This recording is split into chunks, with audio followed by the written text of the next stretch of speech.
त्या दिवशी मित्राचा फोन आला आणि मला म्हटला की माझी बायको आणि घरातले सगळे गावी गेले आहेत, मी आज निवांतच आहे. मी म्हटलं की मग काय करायचं. त्यावेळेस मित्र म्हटला की माझ्या घरी पिण्याचं नियोजन करू. खूप दिवसांनं घर एकटं आहे आणि मी पण निवांत आहे. त्यावेळेस मित्राने स्वतःहून नियोजन पिण्याचं केलं होतं. म्हणून त्या दिवशी खूप दिवसानंतर मी त्याच्या घरी गेलो होतो. रात्री त्याला खूप जास्त झाली. त्यावेळेस तो त्याच्या रूममध्ये अगदी झोपला होता. मी मात्र जागाच होतो. तोपर्यंत कोणीतरी दरवाजा वाजवला आणि म्हणून मग मी दरवाजा उघडाय गेलो तर त्याची शेजारीण होती. ती दिसायला खूपच देखणी. तिचं नाव सविता. आणि त्यावेळेस ती म्हटली की चायपत्ती मिळेल का, आमच्या घरी पाहुणे आलेत. मी पण विचार केला एवढ्या रात्री त्यांच्या घरी पाहुणे कसे आलेत. त्यावेळेस त्याच्या बहाण्याने ती मला बघायला आली होती. मग काय, ती मला पाहत होती, हसत होती. माझं तर आज खूप मन झालं, कारण की नेहमीपेक्षा ती जास्तच आज मादक दिसत होती.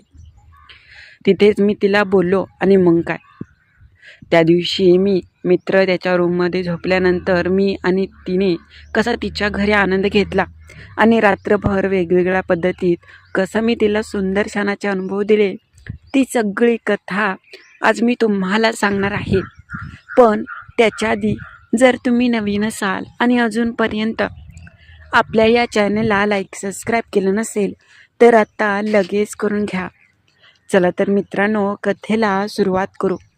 नमस्कार मित्रांनो, माझं नाव दीपक आहे. मी आता सध्या 30मधला एक तरुण आणि नोकरी करणारा एक व्यक्ती आहे. माझे आईवडील तसे खूपच साधे भोळे होते. मी तसा दिसायला एवढा काही देखणा नव्हतो. मात्र पहिल्यापासून व्यायामाचं मला खूपच आणि भलतंच वेड होतं. त्यामुळे एक वेगळी शरीर रचना माझी होती. अगदी पाहून कोणाला पण आकर्षक वाटेल असाच माझा देहबोल होता. मी आणि माझा एक जवळचा मित्र होता तुषार. आम्ही नेहमी सोबत. मात्र तुषारचं लग्न झालं होतं, पण माझं अजून लग्न झालं नव्हतं. लग्नाचा ठाव ठिकाणा नव्हता. लग्न करण्याची इच्छा होती, मात्र मला पाहिजे तशी मुलगी भेटत नव्हती. लग्न नसल्यामुळे मी इकडे तिकडे कोणी भेटतंय का ह्या शोधामध्ये असायचो. पण माझं कुठं नशीब. तुषारचं घर माझ्या घरापासून थोडंसं लांब होतं. मात्र आम्ही पहिलीपासून ते आत्तापर्यंत एकमेकांच्या खूपच जवळचे मित्र. आम्ही काय करायचो हे फक्त आम्हा दोघांनाच ठाऊक असायचं. त्याला पण पिण्याचं वेड होतं. मात्र लग्न झाल्यामुळे तो घरी कधी पित नसायचा. आम्ही दोघं एकाच ठिकाणी म्हणजे गावातल्या कारखान्यामध्ये कामाला होतो. तशी दोघांची परिस्थिती जरा बरी होती. एक दिवशी झालं असं, त्याच्या घरी कोणीसुद्धा नव्हतं. त्याची बायको आणि त्याची आई सगळे एका नातेवाईकांच्या घरी काही कारणानिमित्त, लग्नासाठी का इतर कामानिमित्त गेले होते. मला पण माहीत नव्हतं. तो दिवस नेमका सुट्टीचा होता. त्याच वेळेस त्याचा फोन आला. संध्याकाळचे 6 वाजले होते. मी माझ्या घरी होतो. त्यावेळेस तो म्हटला, अरे काय करतो दीपक? मी म्हटलं काही नाही. तो म्हटला की जरा काम होतं तुझ्याकडे. मी म्हटलं की बोल ना, काय काम आहे? निवांत आहे का आज? असं तो मला म्हटला. मी म्हटलं की हो निवांतच आहे, बोल काय म्हणतोय. तो म्हटला की अरे तुझी वहिनी पण घरी नाही आणि आई पण घरी नाही, सगळेजण बाहेर गेलेत, मी मात्र एकटाच आहे. मी म्हटलं की होय, कुठे गेलेत? त्यावेळेस तो म्हटला गेले जरा परगावी. मी म्हटलं मग काय करायचं? मला सुरुवातीला वाटलं की त्याला कुठेतरी बाहेर जायचं आहे काय. त्यावेळेस तो म्हटला खूप दिवसानंतर इच्छा झाली बसण्याची, आज करायचं का नियोजन? मी म्हटलं आज. त्यावेळेस तो म्हटला का रे, काय झालं? मी म्हटलं काही नाही, चालेल की, पण कुठं? तो म्हटला ये आमच्याच घरी. घरी कोणी नाही, त्यामुळे निवांत आपलं बसूया. मला पण त्याचं म्हणणं पडलं. मी म्हटलं बरं ठीक आहे, घरी काहीतरी कारण सांगायला लागेल. म्हणून मग मी घरी सांगितलं की तुषार बरं जरा बाहेर चाललो, रात्री उशीर होईल. घरचे पण म्हटले मग व्यवस्थित जावा.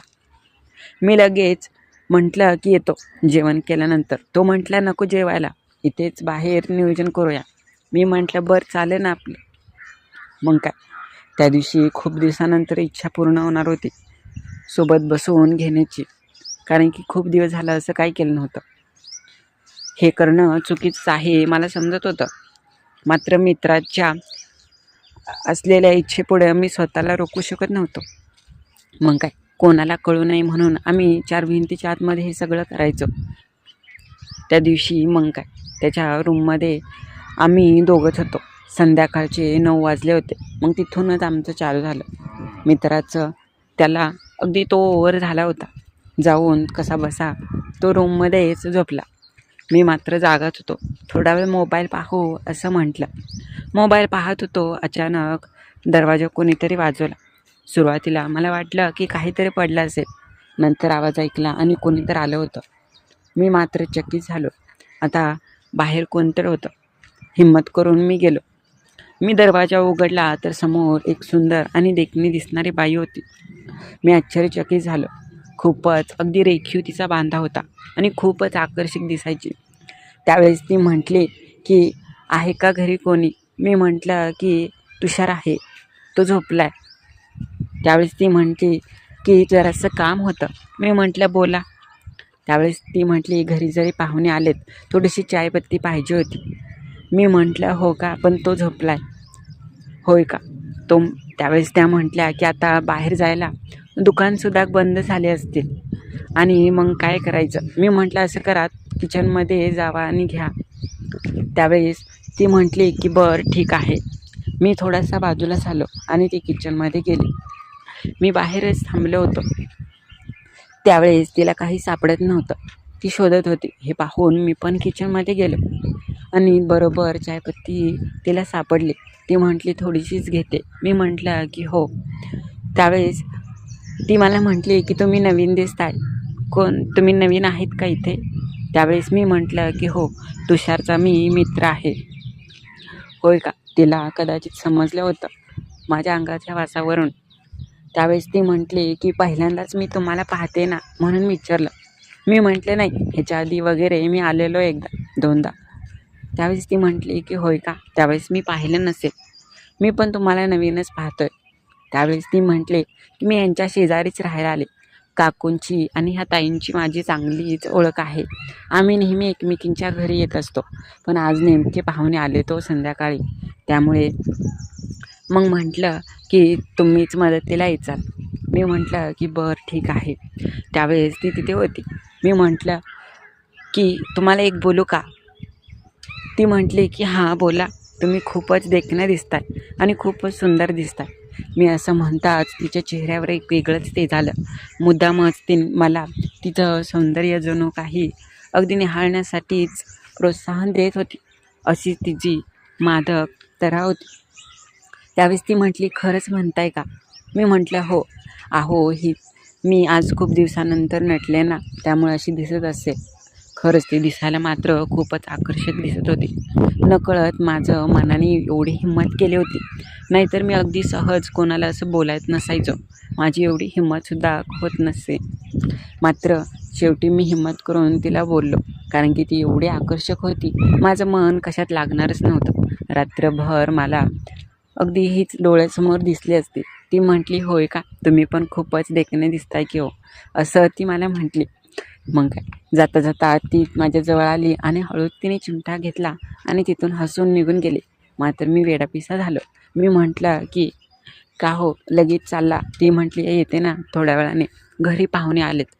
कदाचित ती मलाच भेटायला आली होती की काय असंच मला वाटलं. ती लगेच घरी निघून गेली. मी मात्र रूममध्ये जाऊन बसलो. तुषार मात्र चांगलाच गाढ झोपेमध्ये होता. तो नुसता बडबड करत होता.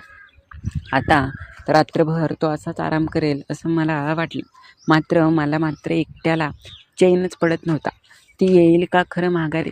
होईल का माझी भेट? असं म्हणत मी अगदी बाहेर आलो घराच्या, तर ती कुठे दिसत नव्हती. नेमकी तिचं घर शेजारीच होतं.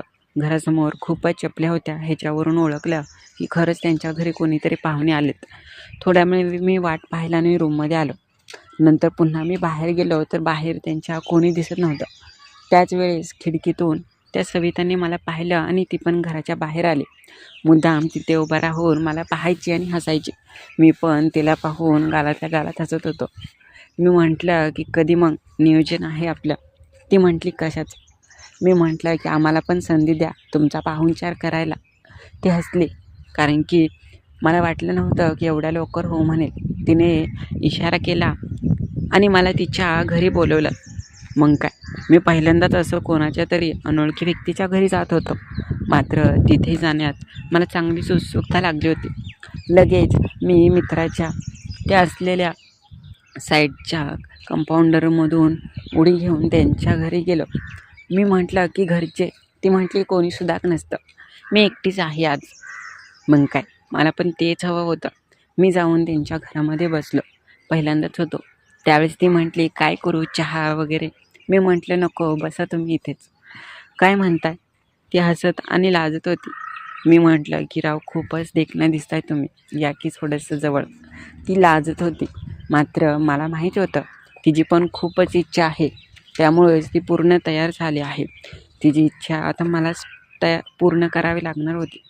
माझं मन मात्र थांबतच नव्हतं. मी तिच्या जाऊन शेजारीच बसलो. आम्ही दोघं एकमेकांच्या जवळ. मी मात्र अजिबात लाजत नव्हतो, कारण की एवढी इच्छा माझी होऊ लागली होती. ती पण ह्यासाठी चांगलीच तयार होती. ती म्हटली की तुम्हा दोघाला येताना मी पाहिलं आणि तेव्हाच मला तुम्ही आवडला होता.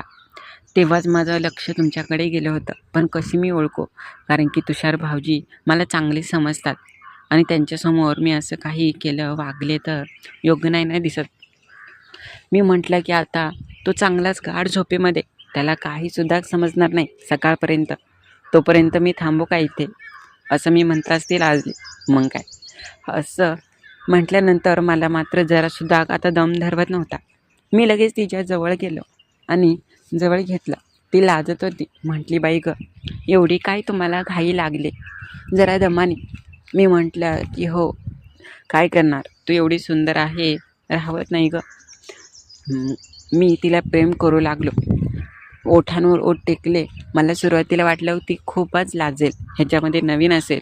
मात्र तिला चांगलाच अनुभव होता. तिला तर मला सोडायचंच नव्हतं, हे मात्र समजत होतं.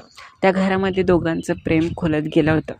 अनोळखी का असं पण आज मात्र माझी इच्छा ती पूर्ण करू लागली होती. वेड्यासारखं आम्ही एकमेकांच्या मिठीत सगळं विसरत होतो. मला पण खूप दिवसानंतर असं कोणीतरी भेटलं होतं, त्यामुळे मला अजिबात थांबायचं नव्हतं. मी वेड्यासारखं तिला सुख देऊ लागलो आणि तिच्यावर प्रेम करू लागलो.